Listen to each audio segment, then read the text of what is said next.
souls dropping right on time. One hot angel and one cool devil, bringing podcasts to a whole new level. They stop and stare as we display our greatness. All our enemies and foes, they'll be sure to hate this.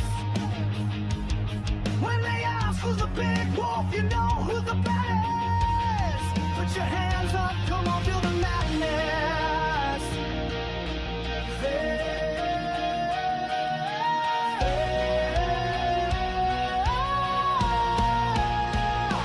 Feel the madness. Feel the madness. Everybody lose control. Feel the madness. Feel the madness. Come along and let's explode. Feel the madness. Come along, come along. Feel the madness. It's crazy in the panel room and it's getting heated. The crowd goes wild, not a soul is seated. You didn't come to have fun, you need to beat it. What Lewis brings to the stage can't be repeated. He brings style that's revolutionary. Sophia in the front doing the dingleberry. Others are playing and get no laughs. Dude, it's kinda scary. Critics and haters, y'all are so pathetic. We'll upstage you and be unapologetic. But back to the subject at hand, keep moving. People love the angry geeks, it's been proven. Appreciate all of the fans of Lewis and Sophia. So let us see your hands, come on, feel the madness.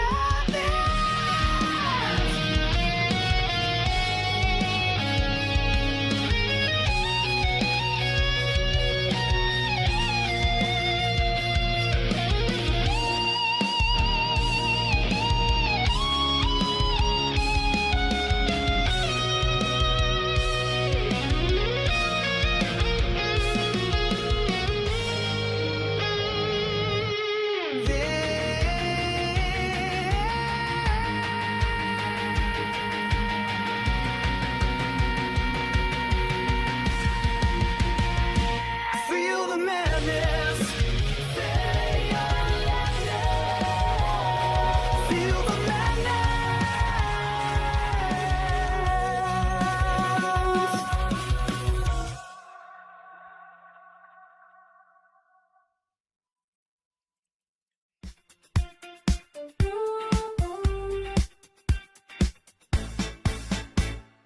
Welcome to the shop that you've been dreaming of.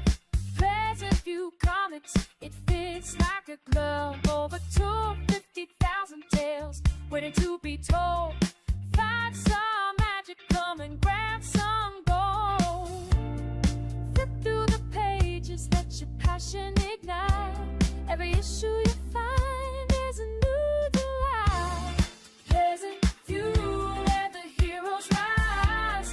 In every frame, a new surprise. Come and explore the worlds we've got. 5-star wishes in every spot.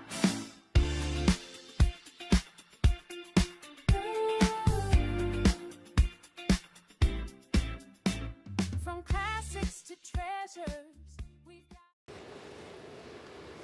She is too hot to handle, I'm too cold to hold. We bring podcasting to you on this cold Thursday night, and we bring it to a whole brand new level. That's right. I am Lewis Perry, and with me, the one, the only, the stream queen of New England. The one with the horns, the one with the pink and purple hair. Look at that face, if you dare. The one, the only.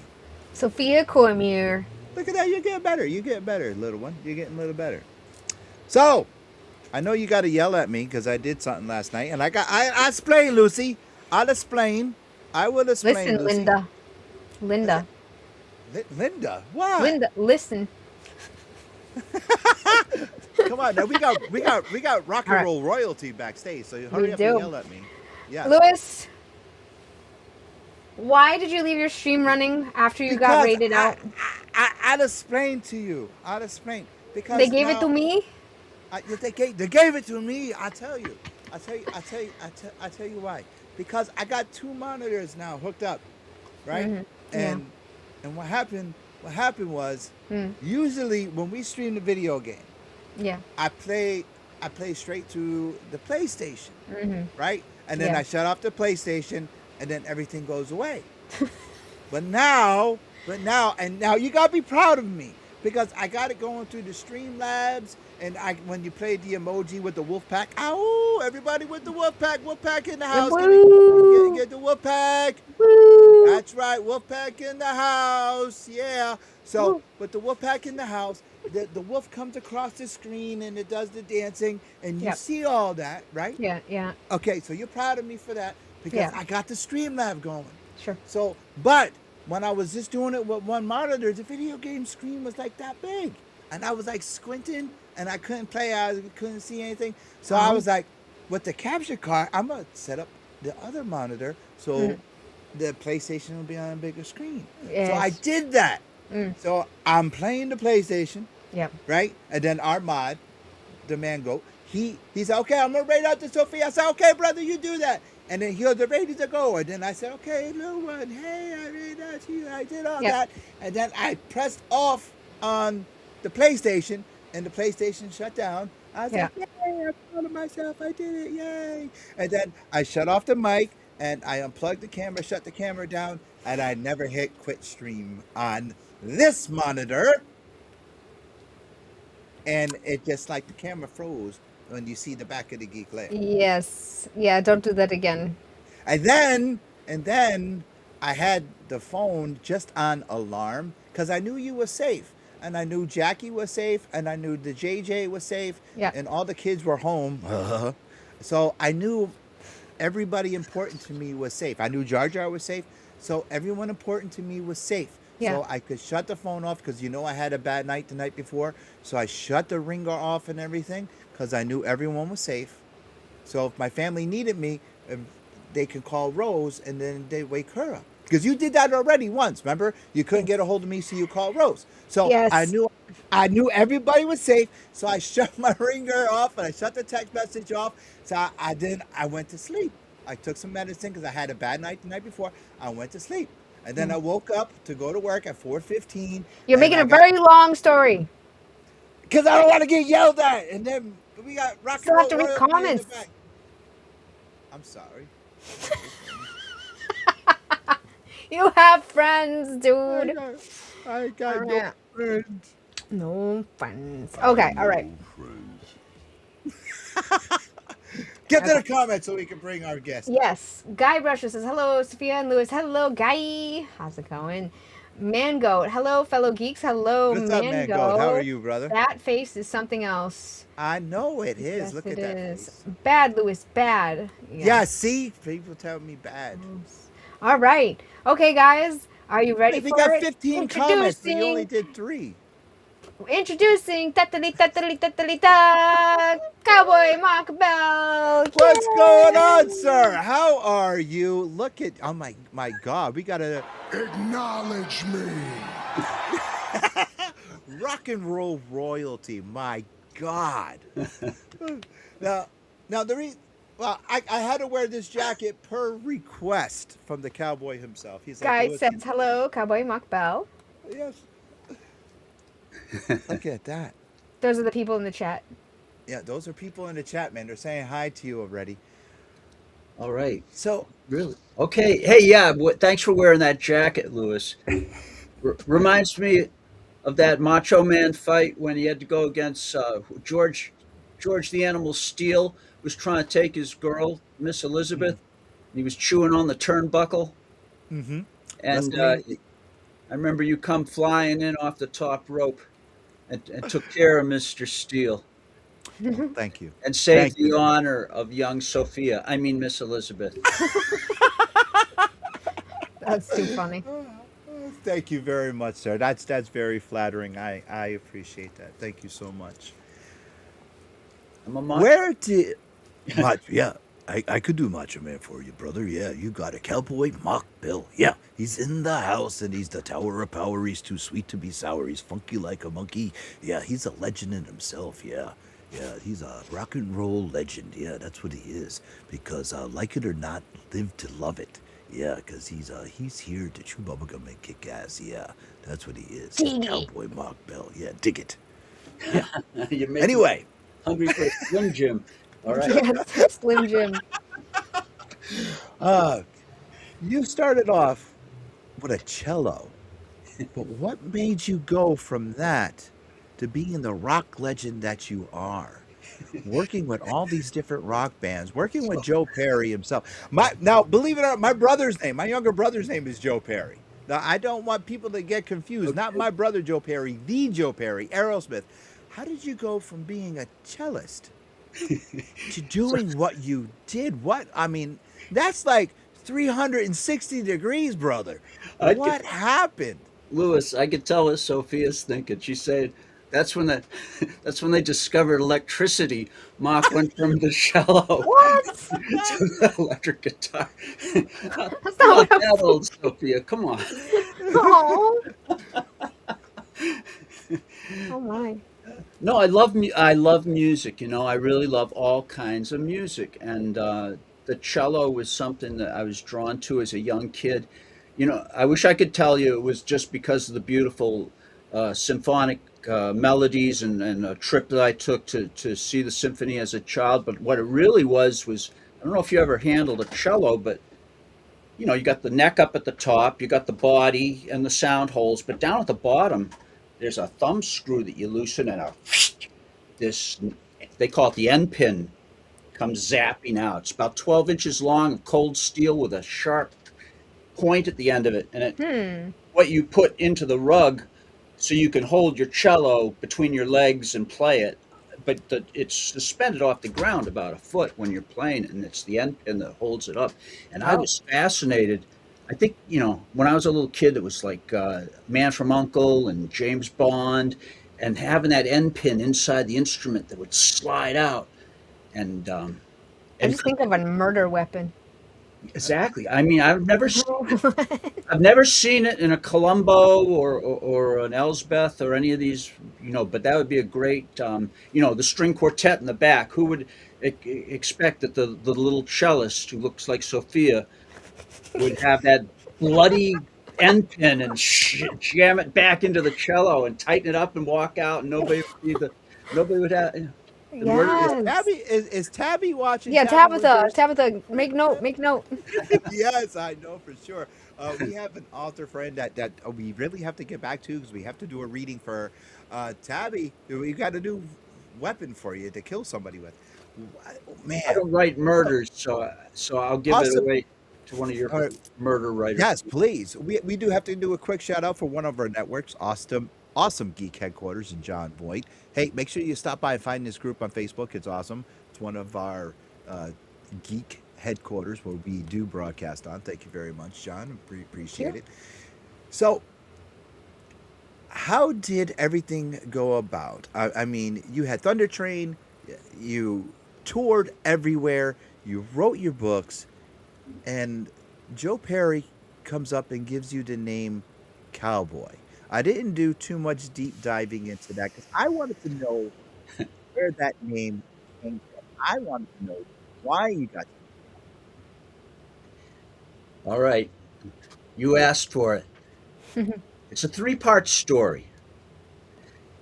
It starts out, this is kind of a letdown, but it starts out when I was a kid, when a little kid, 3 or 4 years old, and I watched Roy Rogers and I watched Rex Trailer's Boomtown here in Boston, where I grew up, and I was into the Old West. So when I played outdoors and I had to go to the bathroom and I had to do beeps behind a rock, I'd call it cowboy beeps. Because I was doing it outside, as opposed to doing beeps inside the house. Beeps was my word for doing that.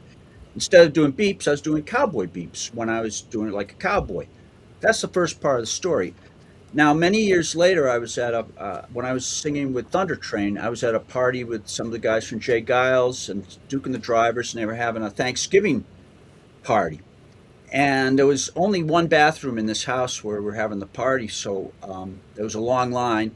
So I was opening up the window and started jumping out the window, and Doc, the drummer from Duke and the Drivers, says, "Hey, Mark, where are you going? Why are you opening the window?" I said, "Oh, don't worry, I'm just going to go out and do cowboy beeps." And he was like, doing it like the Cowboys. Gee. So he was hot. Okay, that's the second part of the story. Now you move forward 5 years. I hadn't seen Doc since then. I was at the audition for the Joe Perry project in Cambridge, and I went in and sang my first song with Joe. Joe was kind of looking at the floor, and he had a big fringe of black hair in his face, and I don't think he even looked up to see me through the first song. And I finished the first tune, and in walks Doc. And I go, "Doc?" And he goes, "Cowboy?" And Joe Perry looks up and goes, "Why is he calling Mach Bell Cowboy?" And Doc called me Cowboy because he remembered me from doing cowboy beeps outside the window of his house. So, and Joe started calling me Cowboy from then on. And so that's how I got the name. Has nothing to do with rootin' tootin' or cowboy hat. We all wore cowboy boots. I was an 80s rocker, and I was a 70s rocker, and we wore cowboy boots then too, and I wore them when I was a little kid, but that's really just because I pee behind rocks, so. Oh, okay.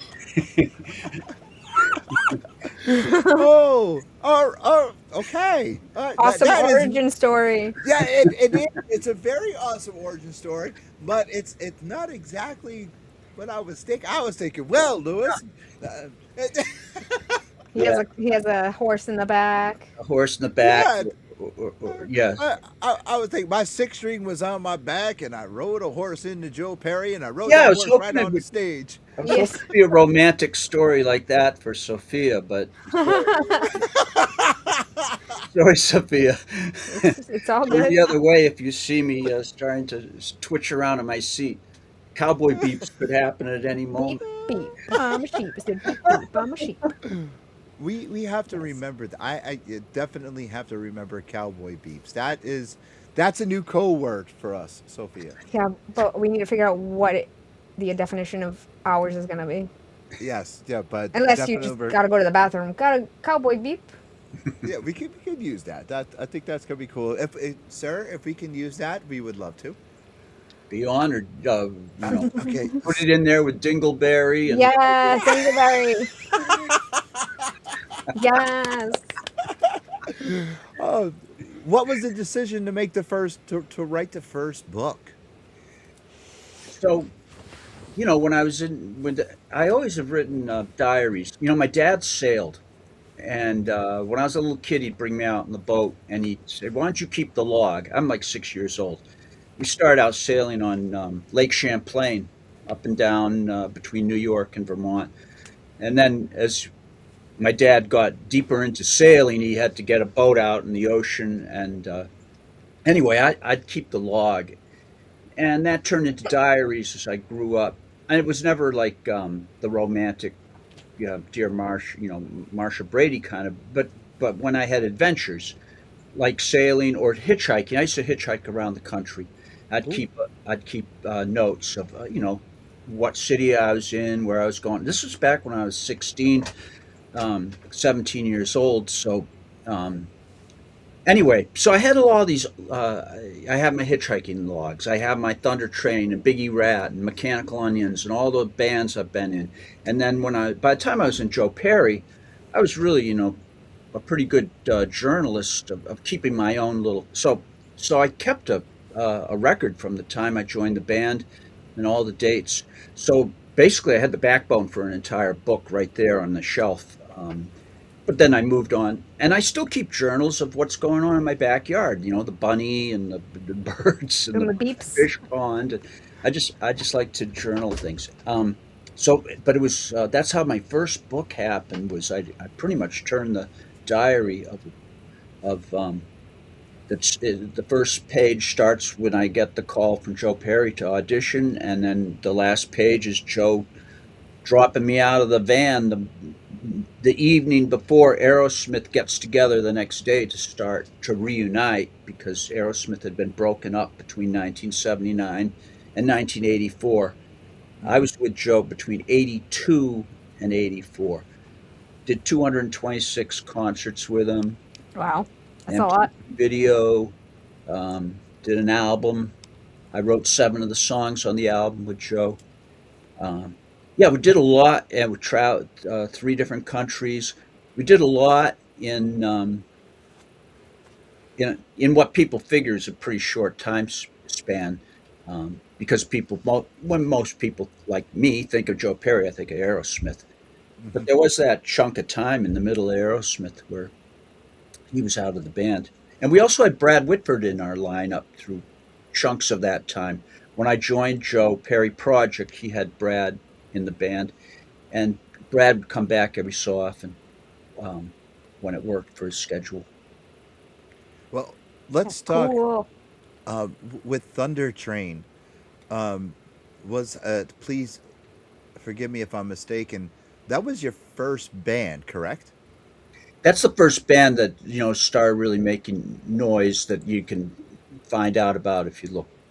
I think we all started out with the bands that we played on our street. Back in the day when it was like video games today. You can go out on your street and find somebody to play video games. That's how it was with rock bands in the 60s. You could go on your street, find a drummer, find a singer, find a couple kids to play guitar, might even find a bass player or an organ player if you were lucky. Anyway, and that's what kids were doing then. Like, kids like to play video games. Nowadays, kids want to put together a band or dance to a band. And so that's where we danced. We played in bands. So I had a million little bands in the 60s. I started playing record hops before they even hired bands. We would play a record hop was when they had a Sophia in the corner playing 45s on the record player, and everybody would be dancing around like a Peanuts cartoon. And when the Sophia girl had to go out to take a cigarette break, they'd bring in my little band to play Gloria and Wipeout, and then they'd bring the girl back to play the 45s again, and that was a record hop. That's where I got my start. And then that grew into the Battle of the Bands, in the local park. And then what happened that broke it wide open in New England and New York and our whole Northeast area was when the drinking age went down to 18 in 1972, which happened to be when I was 19 years old. And suddenly the world opened up for rock and roll musicians, because every little dive bar on every corner of every town needed a rock band, because that's what people were doing in 1971, 72, 73. They were rocking. They wanted to rock. They wanted to see the rock. They wanted to dance to the rock. And so suddenly kids like me that were pretty fresh from the high school dances and playing whatever, we were professional musicians now, playing 4 or 5 sets a night, 4 or 5 or 6 or 7 nights a week. A lot of these places would hire you for 5 nights, 6 nights. Band stays in a little cabin in the back. They'd have a little cabin in the back. There'd be a little neighbor girl, a little Sophia that would come with lasagna or something. She'd come to the band, bring us. We'd be friends and hang out with the little girl. And I mean, it was all fun and fantastic. And we rocked. And that was when Thunder Train and bands like I came up in Thunder Train in the early 70s. James Montgomery Band was playing. There was the Sidewinders that had Billy Squire and Andy Paley. There was the Daddy Warbucks, which had Punky Meadows and Ralph Mormon, who would go on to be Joe Perry's first singer. There was Balloon with Charlie Farron. Charlie would go on to be Joe Perry Project's second singer. My band, Thunder Train, with me, and John Butcher's band, Johanna Wild. We know John Butcher as John Butcher Axis, but this is earlier, Johanna Wild. That was the early Ready Teddy in Boston. They used to open for Aerosmith everywhere. There was a tremendous amount of talent in the Boston area. Always has been, continues to be. Oh, David Robinson was playing with Jonathan Richman and the Modern Lovers. And then Captain Swing was coming up with Thunder Train. Captain Swing was Rick Ocasek and Ben Orr. the Cars used to open for Thundertrain when they made their change from being Captain Swing to the Cars. And they got David Robinson on drums, and I have some great posters of Thundertrain with the Cars opening up for us. But the Thundertrain gig that a lot of people remember. Excuse me if I go ahead of your questions, but No, go ahead. No, this is your time, man. I told you that backstage. This is your time. You talk. 1977, we had a really cool gig at the Rat. We were opening for the big, exciting band from L.A., which was an all-girl, 16-year-old, 17-year-old band, the Runaways. Wow, I knew you. Oh, I knew you were going to say that. Rita Okay, Ford, Joan Jett, Sherry, Sherry Curry, Joan Jett, Lita Ford. Jackie Fox, Sandy West, the whole pack. So we opened up for them, and the way they do it, the Rat, it would be 2-show night. It'd be Thundertrain, Runaways, and then they'd turn the house, and then it'd be Thundertrain, Runaways again. When they were turning the house the second time, and I was on stage singing "I Gotta Rock," which was Thundertrain's song off the Live at the Rat album, I suddenly notice everybody in the crowd turns away from me and is looking the other way, which Cowboy Mach Bell's not used to having the crowd not look at me when I'm singing "I Gotta Rock." In had walked Iggy Pop, David Bowie, followed by an unknown blonde named Deborah Harry. That had been the reason they were all at the Rat was that they had been playing. Iggy had a gig. Iggy had been off the scene for years at that point, but Iggy was back at the Harvard Square Theater with his producer David Bowie on keyboards, and the opening band was this new band Blondie that nobody really knew about. Anyway, so Iggy, Debbie, and David Bowie all walk in and sit right down in front of Thundertrain. We did that show, and then the Runaways came back, managed to blow the power in Kenmore Square. We're right behind where the Red Sox play, behind left field walls where the Rat was, underground.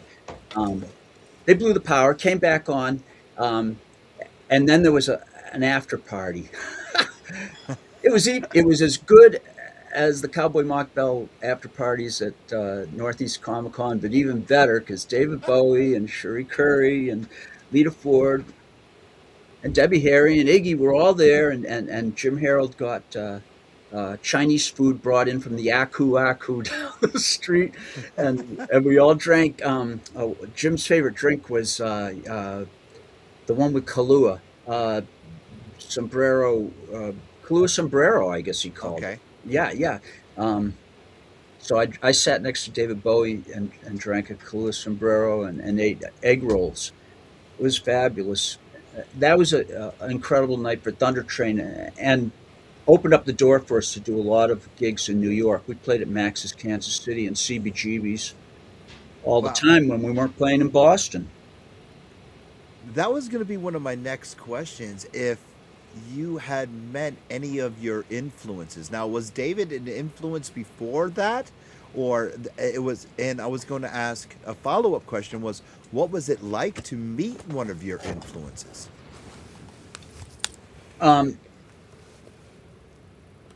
It was really different back then, I think, from meeting your influences now. I think nowadays, if you get face to face with whoever your favorite is, you say, "Can we get a picture?" Because everybody does that, I do. There's no pictures of any.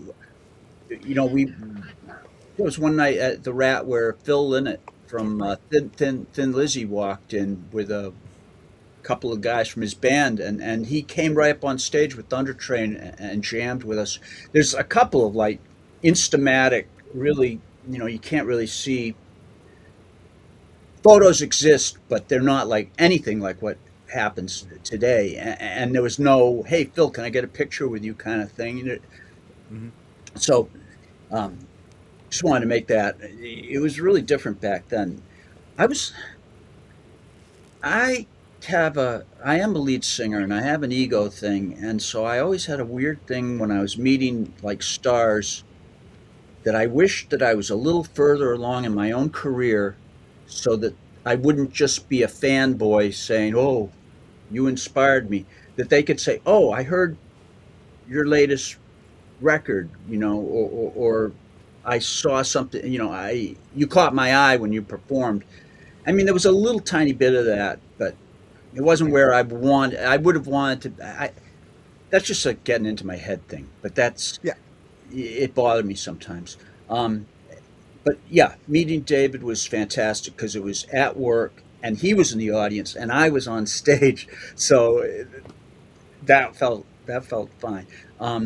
Other times, like David Johansen was one of the biggest, the singer of the New York Dolls, who went on to have his own career as Buster Poindexter. He was one of my huge influences, and I worked with him with Joe Perry, but I didn't want to meet him as where I was at yet. I wanted to meet him when I was a little further on in my career. It's just a weird thing. I hung out in the same dressing room with him, and we partied together.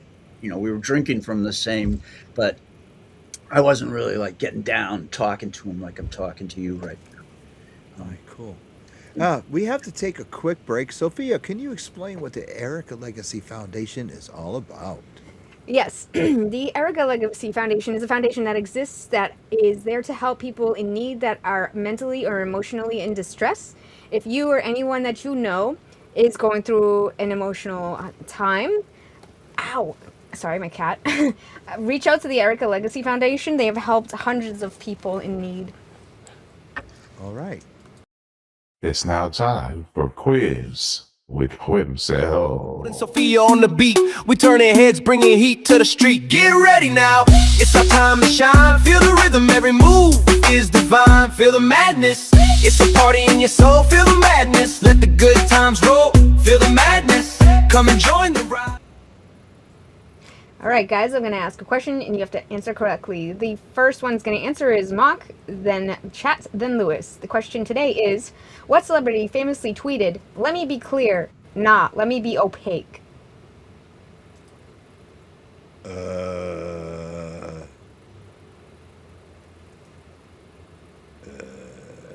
We have to figure out what celebrity said that quote. Yes, yes.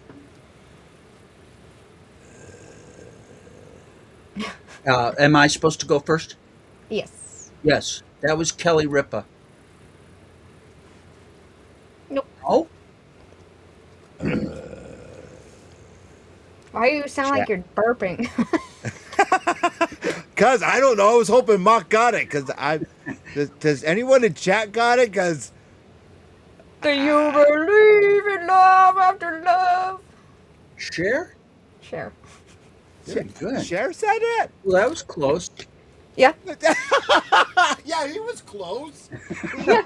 he was, yes, he was very close. Did chat come up with anything? No. Or no? Because I hear crickets. That was a hard one. It was. It was like, how in God's name was Cat Mach butt. or I even supposed to cat butt? How were we supposed to get that? I was like, Well, you What used to the- say that my questions are too easy, so I changed it up. no, you keep going that way, little girl. Because that was like, yes, that was awesome. Okay. Because no, keep going. When you said it, I was like looking at Mach going, oh dear God, please have that answer because I don't have it. No way. My God. Mango said I had no idea on that one. Yeah, To be fair, if you don't follow the celebrities tweet, then why would you know? Well, that's I- just hearing celebrities makes me nervous because most of the celebrities I follow aren't the ones that are, on TMZ and Extra tonight. I'm a little behind the curve on celebrities. It's okay. It's no, all good. I'm still digging Macho Man and Miss Elizabeth, if you know what I mean. I'm still in 1986. Me too, brother. Me too. Back in the So- good old days. Do we have more chats coming up? Now, we did have a chat, two that were coming up. One from, it was something geek that came up, and Grimlock Geek. Storm. Yeah, Yeah. we need more dancing now. Music Yeah, and was alive. Yes. Yeah, and there was something else that that they said. Wisdom. Wisdom. Now, when Mach was talking about a lot of different things, he came up and said wisdom. And that is what we're getting tonight is a lot of wisdom from Mach.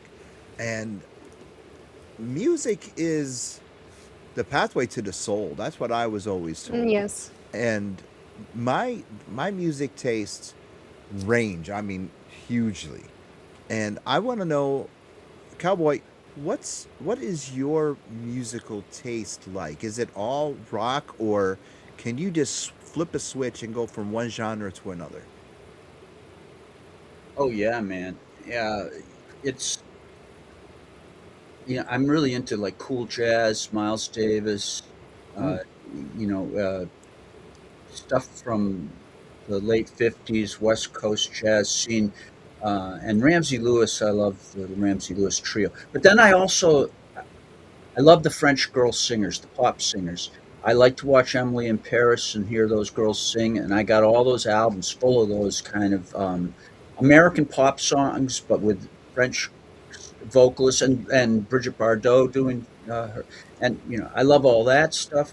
Um, I'm classical music. I still listen to. I did grow up classically trained. Um, but I dig the Stones when I clean the house. I still go back to the Stones and a lot of we came. The first band I ever saw was the Jimi Hendrix Experience, and they came to my town, Framingham, and then Led Zeppelin came to Framingham the next summer. So I saw them in this little tent there too. So that British hard rocking Jeff Beck, Jimi Hendrix, Cream, John Mayall with Peter Green and Yardbirds. That whole scene, man, I just keep coming back there because that's where I was when I was 16 and 13. And I think with a lot of people, if you say, "What music do you dig?" and they'll tell you, and then it's the stuff when they were between 13 and 17 sticks, and it sticks your whole life. That's the stuff that it turns you on in a way, not only musically and psychically, but then in the time it brings you back in time as well. I'm at I don't know if you're playing a legacy or whatever you call it, an old time video game. Does that bring you back to your youth? Yeah, Nostalgia. yeah, Well, and I can definitely relate with my music choices, because growing up, um, my mom, my dad, they listened to nothing but 50s and 60s. My mhm, mom always had Elvis on, mm. and that's what I remember as a kid, and that's what Sophia, when we go out, what do we listen? What do I make you listen to? Elvis. Elvis. That's what I'm constantly listening to. He So I fits totally, every yeah. Elvis fits every occasion. Hmm. If you're throwing it back and just having a good time, with some, doing the clam or whatever, that's you just partying with Elvis. But when he does his from the heart, when he's singing, there'll be peace in the valley and that kind of Hmm. thing. I mean, you can be losing a loved one, and Elvis can still soothe your soul. Yeah. He is amazing, the breadth of where he goes with his music. So I'm with you with Elvis, and I thought his movies were corny when I was a teenager growing up, but now that I'm an old guy, I love pulling those out because they're full of that stuff I was just talking about. Girls are dancing on the tin shacks. Elvis is swiveling his hips and playing the guitar. The plots are really easy. There's no nothing to slow you down. Everybody's having a good time, and everybody looks great. And it's just you got Shelley Fabaret and Yeah. all the Elvis's gang. And oh man, it's awesome. And Yeah. I that's almost a no. little like that would have been my big brother's music if I'd had a big brother. I was the oldest. I, Elvis, I almost missed him. My parents didn't listen. My parents were too highbrow. They were into classical music and folk music, the Kingston Trio, and they didn't listen to Elvis music, pop music. I didn't have anybody older in the family bringing pop music into the house, so I had to sneak that in myself. And I was felt guilty about it at first, Hmm. digging that kind of music after being raised so well to appreciate fine art. But the rock just hit me, and that was my art, man, and that was it. Groovy. That's awesome. Groovy. Could we get Sophia, this we got a comment? comment? Yes, Sillyville, the movie, says hot music take. Cheap Trick is the best American rock band. Robin Zander of Cheap Trick shares my birthday. Not only Oh. the day, but the year. I had dinner with Robin one night, and we happened to come on to our birthdays. And the funny thing was, Robin's son was with us, and Robin's son is also shares the same birthday as Robin and me. Well, not the same year. He's a son. But Robin and I are both 1953. That's awesome. yeah. That is so That cool. is. Birthday Yeah, That twins. is awesome. I We love, got I love Jake that. Crandall. Lewis better listen to Elvis or Priscilla. We'll find him. Oh, yes. Yes, I know. Priscilla she is just amazing. The times that I got to work with her she's an amazing person. Priscilla is just, I was shaking. I fanboyed out when I was with Priscilla. I was like, and yeah, it was just simply amazing. What in your hot take, since we just had that from Sillyville, the movie, in your opinion, besides THUNDERTRAIN, what is the greatest rock band of all time? Yeah, I keep going back to Jimi Hendrix. Jimi Hendrix Experience. And the thing with Jimmy was he was an awesome singer. Everybody goes straight to the guitar, but I mean, who do you want? Who's going to sing Fire and Foxy Lady and Purple Haze other than Jimmy? I mean, I've seen Rod Stewart and I've seen Mick and I've seen Robert Plant, but Jimmy's stuff, singing Electric Ladyland and the stuff on Act, it's killer. And he can take a Dylan song like a Rolling Stone and kill on that too. I mean, Jimmy was funny. He was hilarious. He was killing it, but he was doing these little things like blowing his nose on a Confederate flag in the middle of the show. He had it as his handkerchief had a little Confederate flag, He just would put in these little things, and he was great with the crowd, and he was sexy as all hell. I've never been, maybe it was like being around Elvis in his prime or something, which it was mind blowing in suburban Framingham because everybody was just in his spell, and it was too much, man. Jimmy was awesome. He was the best, and then because I went to see Rod Stewart singing with Jeff Beck's band, the Jeff Beck group. Mm-hmm. They had Rod Stewart on lead vocal, Jeff Beck on guitar, Ron Wood on bass, Nicky Hopkins on piano. I mean, they were killer. But I had to say, not quite as good as Jimmy. Wow. And Led Zeppelin. I loved Led Zeppelin and everything, but they were no contest at all to either of those first two bands. That at that time in 68, 69, I mean, it was so hot then, man. So that's where I'm at. But, once again, how old was I? 15 years old. It hit me. It's like a thing in my back of my, like one in the science fiction movie that Sophia watches, it hits your neck and you won't let go. All right, we're going to take a... Wait. Just two comments, then we break. Sure. Okay, Silly says, agreed. I love Hendrix as a singer. His voice was perfect for these songs. Agreed. And Jake Randall, good showman. Agreed. All right. Agreed. All right. I mean, Jimmy doesn't really need me to defend him, but it's just that when people talk about Hendrix, it's always, guitar. No, he's a good guitarist too, but man, that guy could sing and showmanship. He was and dress, the style. Mm-hmm. It was everything. He had everything. You guys know style. Jimmy was right up there with you guys. That is very flattering, sir. And flattery will get you nowhere except for with her. We're going to be right back. 30 seconds. It's the question of the week. Let's dive right in. Riddles and laughter. Where do we begin? Silly little queries, they never grow. In this game of wits, our stories unfold. Why did the chicken cross? Oh, who knows why? Knock, knock, jokes that make us all Hey, question of the week is brought to us by Alternate Universe LLC. Happy anniversary! Happy anniversary. Wow!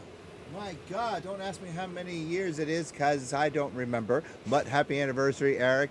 And yeah, I think it's the New Haven store, Milford store, I don't know, but it's an anniversary. But happy anniversary. Hey, if you want comic books, okay, you don't have an LCS in your area, contact Eric.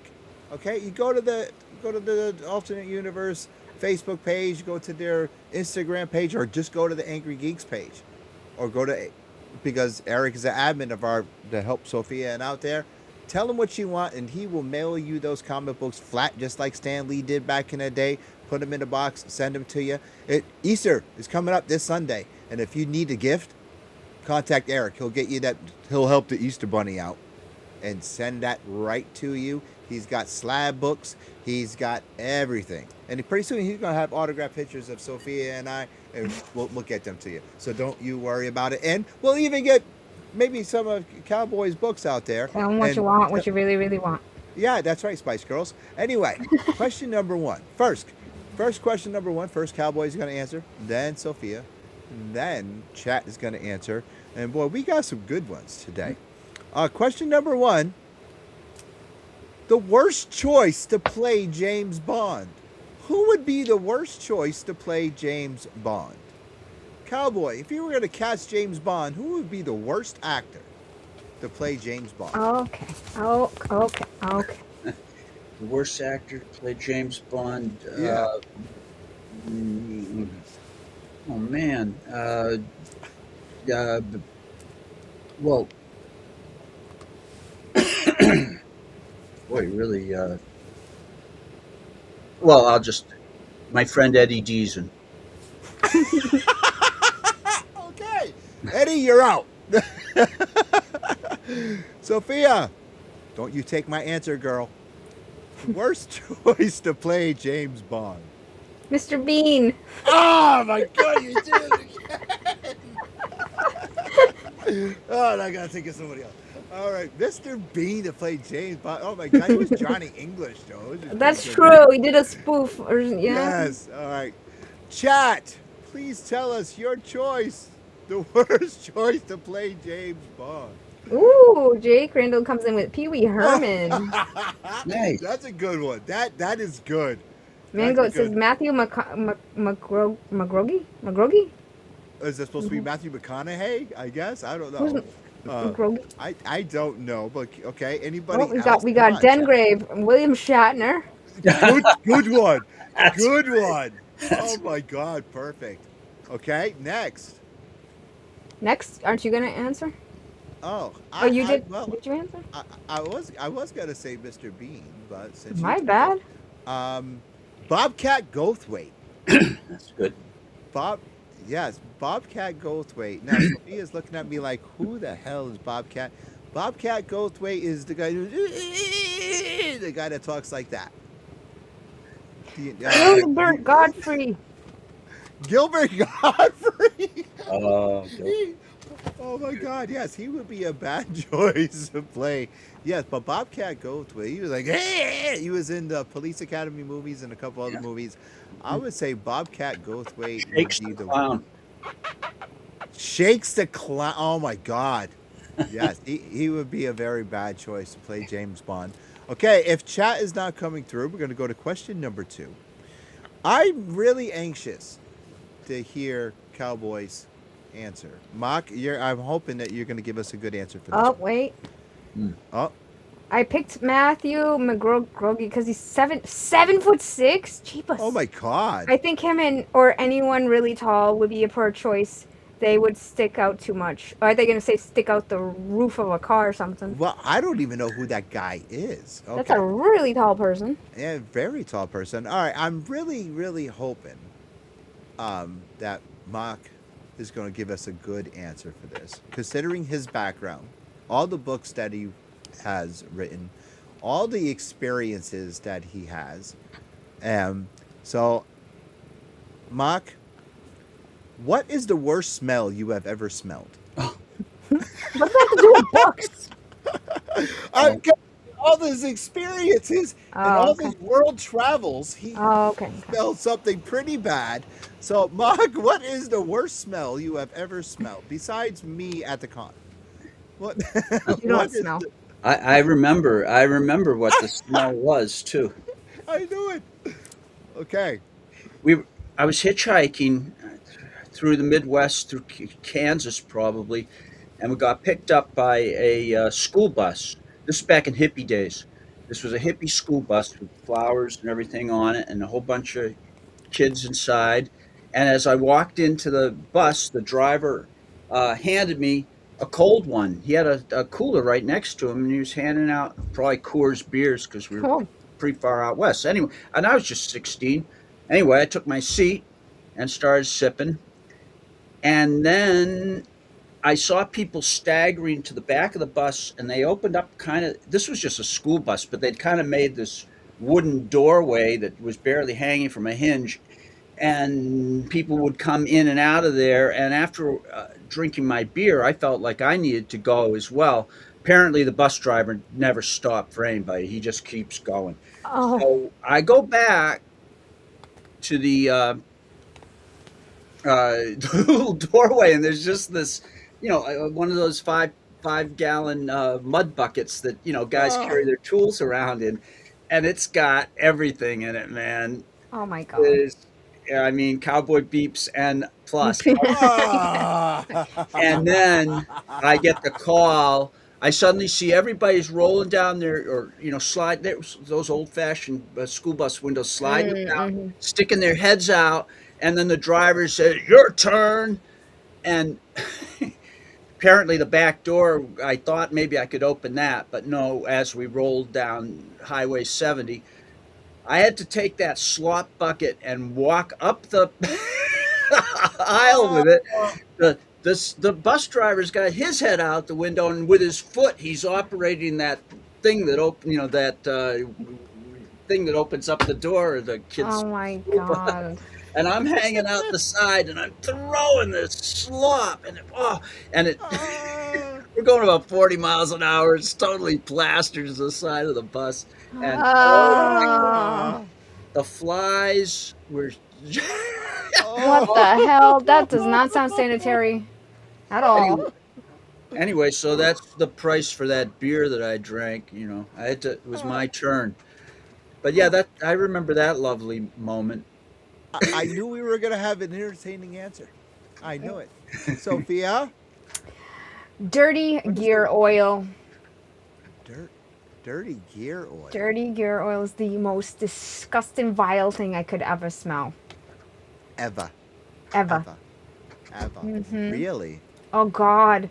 You could. It's that type of a smell where if you breathe through your mouth, you can almost taste it. Really? Yeah. Was it bad. hot too? Was it hot or? No, it was just for some reason in a bottle sitting at a body shop for I don't know whatever reason. It was the most vile thing I've ever smelled. Really? Like worse than a cat's butthole.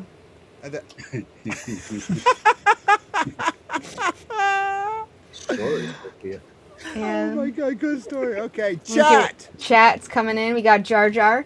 Skunk sprayed neighbor's dog and hit part of the house, my house with it. It stunk for days. Dang. I'm sorry. That does not sound good. Mach Bell's story reminds me of the porta potties at the JFK airport parking lot. Oh. Well, no one is going to top the bus story. No, not at all. Bathroom at Market Basket when I was an overnight janitor. Somehow, someone got it on the floor, wall, and ceiling? Oh, On the dead ceiling? grave. Oh my. How on the ceiling? How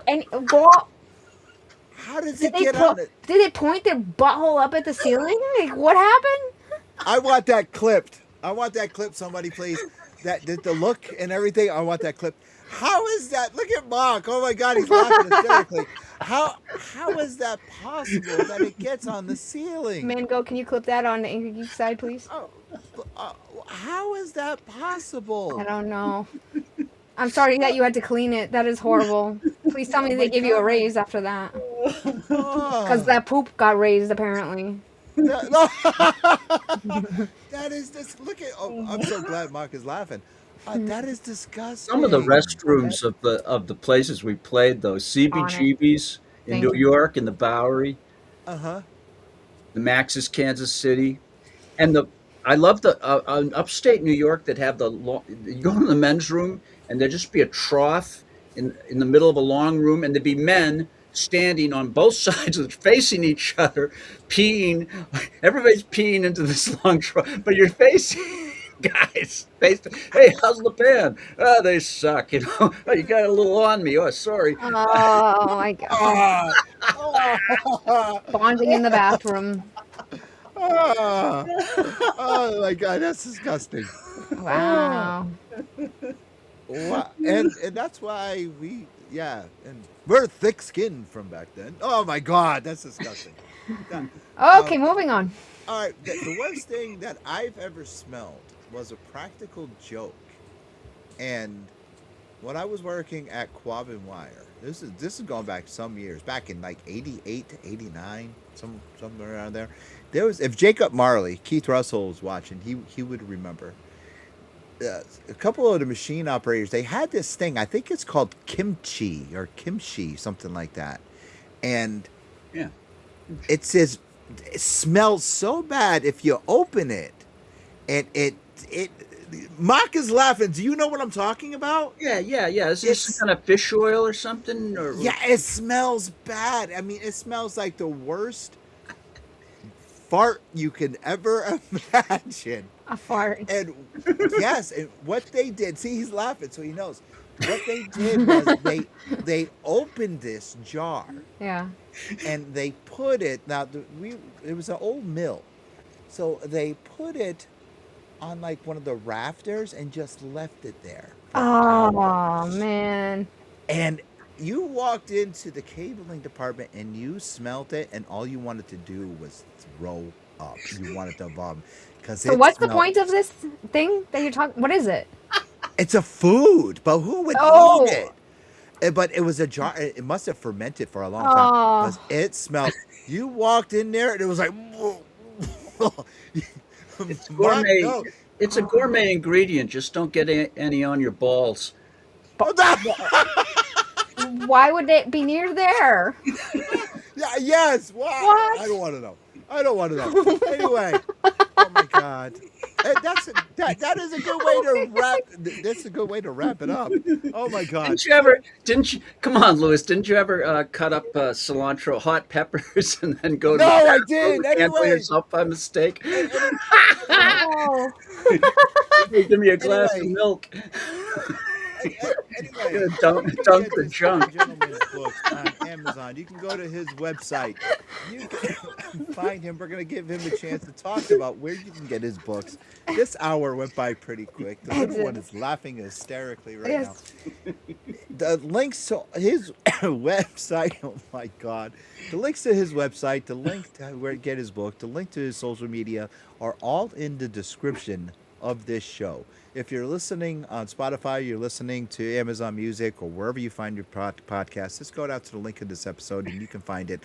But without further ado, Mock, tell everyone where they can find you, get your books. Tell everyone right now, please. Thank you, Louis. Thank you, Sophia. Thank you so much for inviting me on your funny You're show. welcome. Hey, everybody, I'm Cowboy Mach Bell. You can find me at oncearocker.com. That's like once a rocker, always a rocker. That's the name of my first book. It's also the name of the Joe Perry Project album and the song Once a Rocker that I sing. And it's oncearocker.com. Thank you. There's the website, There's the oncearocker.com. website. Thank you, Mango. Yes, good. All right, Sophia, please tell everyone where they can find you and us. All right, you can find me at Sophia Cormier on all the social media platforms: Facebook, Twitter, Twitch, TikTok, YouTube, Instagram, Blue Sky, Lemonade, Patreon. You can find the Angry Geeks on the same platforms and angrygeekshow.com. And you can find us on Pod TV, Amazon app, and on the Amazon app and on the Roku app. You know, Yes. Friday nights, Saturday mornings, you get your cereal. You're going to get your bacon, eggs, whatever you want, your cup of coffee, your glass of orange juice. You're going to sit down in front of that TV just like you used to do, just like Mock used to do in the 70s, in the 60s, you used to watch your cartoons, but then you're going to put on the Pod TV app and you're going to see that face right there. Look at that face. Look at that face. You're going to see that face on your big screen TV. Imagine Scary. if you have Scary. an 85-inch Scary. TV and you're going to see that Scary. face. Look at that face right there on your 85-inch TV, Saturday mornings, Friday nights, and you're going to see her. You're going to see like video game clips. You're going to see Got all kinds of stuff Facebook, on the Pod Instagram. TV app right there, watching There. us talk to people like Cowboy Mach Bell, watching us play video games and all kinds of stuff like that. Why? Because we're on TV. We're on Cowboy Pod TV. Beeps. Oh my God, your Instagram, Cowboy Beeps. Shh, don't tell anybody. You told everyone. Anyway, without further ado, we want to thank Cowboy Mach Bell. We're going to invite you back on the show. We got to have you back again because this was a blast. And guys, thank you so much. And we love you guys. And Monday night, we got a very special guest. Wait for the announcement over the weekend because he's a voice actor. Squally. He was on, no, not Pasquale, but the voice actor. He was on G.I. Joe. He was on Transformers. He was on a bunch of other shows, and you guys are going to have a blast with him come this Monday night. So, without further ado, we're going to see you guys Monday night, but you'll see us across over the weekend as we're streaming, because I am getting Diablo 4, so we're going to be streaming. Let's go. Remember, 3 brands, 3 channels, all playing video games on Twitch. I'm Lewis, this is Sophia, and this is Cowboy Mach Bell. We love you guys. See you later.